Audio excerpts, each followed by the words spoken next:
Park Han-chul, the president of Korea's Constitutional Court, steps down after completing his 6-year term. Jung-soo explains what this could mean for the ongoing impeachment trial. On the last day of his 6-year term on the Constitutional Court, outgoing court President Park Han-chul urged the remaining 8 justices to concentrate their efforts and come up with a swift decision on the legality of the motion to impeach President Park Geun-hye, which was passed by the National Assembly on December 9th. The world is changing rapidly, but the country's president has had her duties suspended for more than 2 months. The remaining justices must resolve this situation as soon as possible for the national good.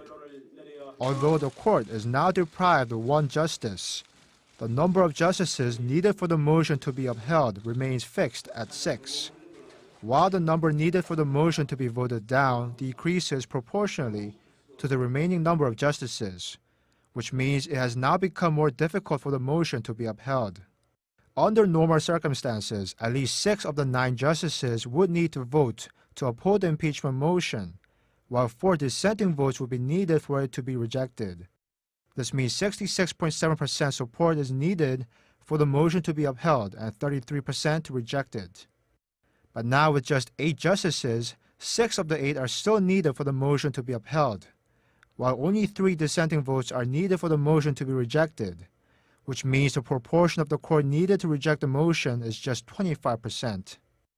And that's not accounting for the fact that 1 more justice's term will end on March 13th. When Justice Jung-soo leaves, that means only 2 dissenting votes will be needed for the impeachment motion to be rejected. The outgoing court president has previously acknowledged the urgency of the situation and said the court will do its best to reach a verdict before that date. On Tuesday, he also addressed the issue of constitutional revision, which has emerged amid calls to change the country's single 5-year presidential term. He cautioned that any changes to the constitution must be made for the benefit of society and must not be politically motivated. The Constitutional Court will also hold a special session on Wednesday to choose a new acting president, with a likely favorite expected to be outgoing Justice Jung-soo. Jung-soo, Arirang News.